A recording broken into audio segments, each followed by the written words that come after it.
ఇంతకుముందు వచ్చేసరికి JNTU Anantapur 2122 R23 BTech important questions EC వాళ్ళది కూడా పెట్టాను. ట్రిపుల్ ఈ వాళ్ళది 2 వీడియోలు ఉన్నాయి all subjects.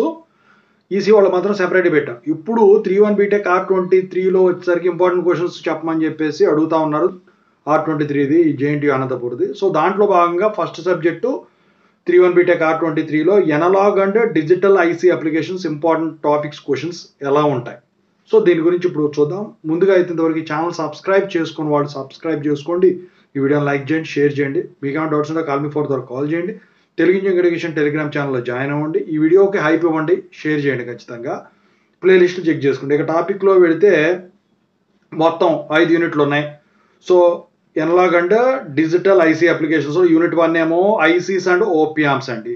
Unit 2 applications of opamp. Unit 3 active filters and other ICs. Unit 4 voltage regulators and converters. Unit 5 digital ICs. So ఇందులో unit వైజ్కి వెళ్దాం. యూనిట్ 1 చూసుకుంటే ఐసీస్ అండ్ ఓపియాంప్స్లో వచ్చేసరికి ఈ ఇంటిగ్రేటెడ్ సర్క్యూట్స్ క్లాసిఫికేషన్ మీద అడుగుతాడండి. ఖచ్చితంగా వాటి క్యారెక్టరిస్టిక్స్ ఇవన్నీ కూడా గీసి చూపించాల్సి ఉంటుంది. ఇక ఆ తర్వాత 741 ఆపరేషన్ యాంప్లిఫైయర్. సో అది ఏదైతే ఉందో దానికి ఇంటర్నల్ బ్లాక్ డయాగ్రామ్ గీయాలి, మళ్ళీ దాన్ని ఆపరేషన్ కూడా ఎక్స్ప్లెయిన్ చేయాల్సి ఉంటుంది, దాని కన్స్ట్రక్షన్ డీటెయిల్స్ అని ఇవన్నీ. ఇక తర్వాత అందులోనే ఐడియల్ ఓంపియాంప్లో మీరు వచ్చేసరికి ఏవైతే అజ్యూమ్ చేసుకున్నారో అవన్నీ కూడా ఎక్స్ప్లెయిన్ చేయాల్సి ఉంటుంది.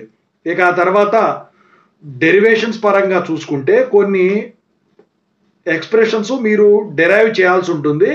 అందులో ఏమేమి ఉన్నాయి నాకు తెలిసి ఇన్పుట్ ఆఫ్సెట్ వోల్టేజ్ అని, లేకపోతే ఇన్పుట్ బయాస్ కరెంట్ అని, స్లూ రేట్ అని, ఇట్లా చాలా ఉన్నాయి. సో వాటన్నిటిని కూడా మీరు ప్రిపేర్ అవ్వండి, వాటి డెఫినేషన్స్ తెలుసుకోండి. ఇక వచ్చేసరికి ఓపియాంప్స్ సంబంధించిన ఇంతవరకు. సో డీసీ ఓపియాంప్ క్యారెక్టరిస్టిక్స్కి ఏసీ ఓపియాంప్ క్యారెక్టరిస్టిక్స్కి డిఫరెన్స్ ఏంటి. సో ఇక యూనిట్ 2 చూసుకుంటే applications of opamp. Linear, non linear 2 ఉన్నాయి. సో అందులో వచ్చేసరికి ఏంటంటే ఇన్వర్టింగ్ యాంప్లిఫైయర్ కానివ్వండి, నాన్ ఇన్వర్టింగ్ యాంప్లిఫైయర్ కానివ్వండి, డిజైను కన్సిడరేషన్ అనేది మీరు ప్రిపేర్ అవ్వటం మంచిది. ఓకేనా. అందులో డిజైన్ అంటే మీకు తెలుసు కదా, అందులో ఏమేమి కనుక్కోవాలి, ఇంపిడెన్సెస్ కనుక్కోవాలి, గెయిన్ కనుక్కోవాలి, ఇదంతా కూడా. ఓకేనా. సో ఇక ఇంకోటి ఏంటంటే ఈ యూనిట్ 2లో వచ్చేసరికి ఇన్స్ట్రుమెంటేషన్ యాంప్లిఫైయర్ యూజింగ్ ఓపియాంప్స్ మీద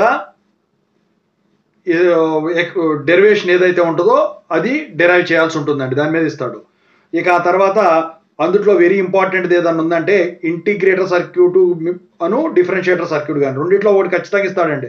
వాటి లిమిటేషన్స్, వాటి అడ్వాంటేజెస్, వాటి డిసడ్వాంటేజ్, వాటి ఫ్రీక్వెన్సీ రెస్పాన్స్ క్యారెక్టరిస్టిక్స్ ఇవన్నీ కూడా ప్రిపేర్ అవ్వాల్సి ఉంటుంది. ఇక ఆ తర్వాత వెరీ ఇంపార్టెంట్ ఏంటంటే వోల్టేజ్ టు కరెంట్ కన్వర్టర్ కానివ్వండి, కరెంట్ టు వోల్టేజ్ కన్వర్టర్ కానివ్వండి, వాటి డిజైన్. సో ఏవైతే ఓపియాంప్ యూజ్ చేస్తారో అవి. ఇక ఆ తర్వాత స్మిత్ ట్రిగ్గర్ మీద అడుగుతాడండి. ఇక శాంపుల్ అండ్ హోల్డ్ సర్క్యూట్ మీద అడుగుతాడండి, లాగ్ యాంప్లిఫైయర్ మీద అడుగుతాడండి, కంపరేటర్ మీద అడుగుతాడండి. ఏబిసిడీల కింద కూడా ఇవ్వచ్చు. ఇక ఆ తర్వాత అందులో మల్టీవైబ్రేటర్లో మోనోస్టేబుల్ మీద కానీ ఎస్టేబుల్ మీద కానీ ప్రాబ్లమ్స్ అయినా రావచ్చు, థియరిటికల్గా అయినా రావచ్చు. ఇక్కడ 555 టైమర్ని యూజ్ చేసి కానీ ఓపియాంప్ యూజ్ చేసి కానీ అడుగుతాడండి. ఇక ఆ తర్వాత ఈ వేవ్ ఫామ్ జనరేటర్స్ ఉంటుంది చూసారా, ట్రయాంగులర్ కానీ, స్క్వేర్ వేవ్ కానీ, ఆసిలేటర్ సర్క్యూట్ కానీ. సో వాటి మీద ఎక్కువ శాతం ఇచ్చేదానికి ఛాన్స్ ఉంది. యూనిట్ 3 చూసుకుంటే యాక్టివ్ ఫిల్టర్స్, టైమర్స్, పిఎల్ఎల్స్ ఇది ఉంది కదా. సో దాంట్లో వచ్చేసరికి ఏంటంటే ఫస్ట్ ఆర్డర్ లో పాస్ కానివ్వండి, హై పాస్ కానివ్వండి, ట్రాన్స్ఫర్ ఫంక్షన్ డెరైవ్ చేయడం అనేది మీరు నేర్చుకోవాల్సి ఉంటుంది. ఇక బటర్వర్త్ ఫిల్టర్కి ఏమో సెకండ్ ఆర్డర్ హై పాస్ కానివ్వండి, లో పాస్ కానివ్వండి. ఇక తర్వాత band pass, band stop filters. ఇక 555 ఐసీ ఉంది కదా, సో దాని గురించి అడుగుతాడండి. అది ఏ మోడ్లో ఆపరేట్ అవుతుంది, మోనోస్టేబుల్ మోడ్లో ఆపరేట్ అవుతుందా, ఎస్టేబుల్ మోడ్లో ఆపరేట్ అవుతుందా, దాని గురించి అడుగుతాడు. ఇక తర్వాత పిఎల్ఎల్స్ మీద అడుగుతాడండి, ఫేస్ డిటెక్టర్ మీద కూడా అడుగుతాడండి.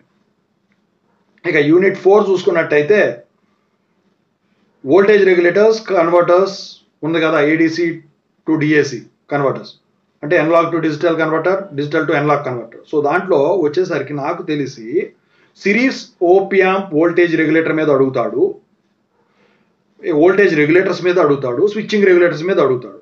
ఏబీసీ కింద ఇచ్చేదానికి ఛాన్స్ ఉంది ఇవి. ఇక ఆ తర్వాత ఈ లీనియర్ రెగ్యులేటర్స్కి స్విచ్చింగ్ రెగ్యులేటర్స్కి కంపారిజన్ అడుగుతాడండి.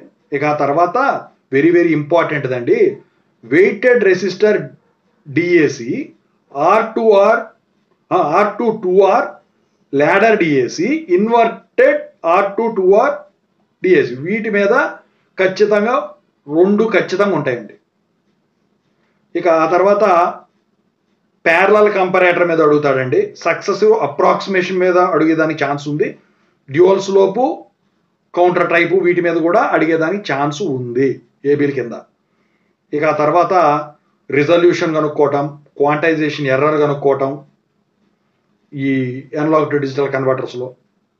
సో వాటి comparison different types of ADCs, so వాటి గురించి అడుగుతాడు. ఇక లాస్ట్ యూనిట్ ఏదైతే ఉందో డిజిటల్ ఐసిస్, సో ఇందుట్లో నాకు తెలిసి సిమోస్ లాజిక్ లెవెల్స్ మీద అడిగేదానికి ఉంటుంది, ఎక్స్ప్లెయిన్ చేయమని చెప్పి అడుగుతాడు.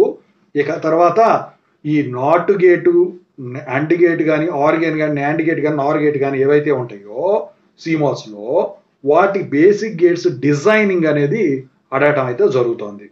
ఇక ఆ తర్వాత ఈ లాజిక్ ఇంప్లిమెంటేషన్ ఉంటుంది సిమోస్కి, సో అవి కూడా అడిగేదానికి ఛాన్స్ ఉంది. అంటే అండ్, ఆరు, ఇన్వర్ట్, ఆరు అండ్ ఇన్వర్ట్ ఇలా ఉంటాయి కదా, ఏదో ఒక దాని మీద ఇస్తాడు. ఇక ఆ తర్వాత code converters design, encoders design, decoders design, so multiplexer మీద కానీ డీమల్టీప్లెక్సర్ మీద కానీ ఖచ్చితంగా అయితే ఒక క్వశ్చన్ ఉంటుంది. మల్టీప్లెక్సర్ కానీ డీమల్టీప్లెక్సర్ మీద కానీ ఖచ్చితంగా క్వశ్చన్ ఉంటుంది. ఇక ఆ తర్వాత ప్యారలల్ బైనరీ యాడర్, సబ్ట్రాక్టర్ ఇది ఉన్నాయి చూసారా, సో అందుట్లో ఆ రెండిట్లో ఒకటిస్తాడు. ఇక ఆ తర్వాత టీటీఎల్, సిమోస్ ఐసిస్ మీద ఒకటిస్తాడు కంపారేటర్లో. ఇక ఆ తర్వాత ఈ ఫ్లిప్ ఫ్లాప్స్ ఏవైతే ఉన్నాయో వీటన్నిటికీ రియలైజేషన్ కూడా అడుగుతాడు విత్ ఇట్స్ సింబల్స్. తెలుసు కదా flip flops types, SR, JK అని ఇలా ఉంటాయి. సో ఆ 4 టైప్స్కి ఇస్తాడండి. ఇక ఆ తర్వాత సింక్రోనస్ కౌంటర్స్ మీద కానీ, షిఫ్ట్ రిజిస్టర్స్ మీద కానీ ఖచ్చితంగా అయితే క్వశ్చన్ అయితే ఇవ్వటం అయితే జరుగుతుంది. మీరు వీటిని వచ్చేసరికి ఏంటంటే ఇది కంప్లీట్గా ఏంటంటే అండి డయామెట్రిక్, డెరివేటివ్, డయామెట్రిక్, థియరిటికల్, ప్రాబ్లమెటిక్ సబ్జెక్ట్ అనమాట. సో ఇవి మీరు ఖచ్చితంగా అయితే ఇవన్నీ నేర్చుకున్నట్టయితే మీరు పాస్ అవడమే కాదండి, మంచి పాయింట్లు కూడా వస్తాయి. కాకపోతే మంచి టెక్స్ట్ బుక్ ఫాలో అవ్వండి. ఓకేనా? Thank you so much.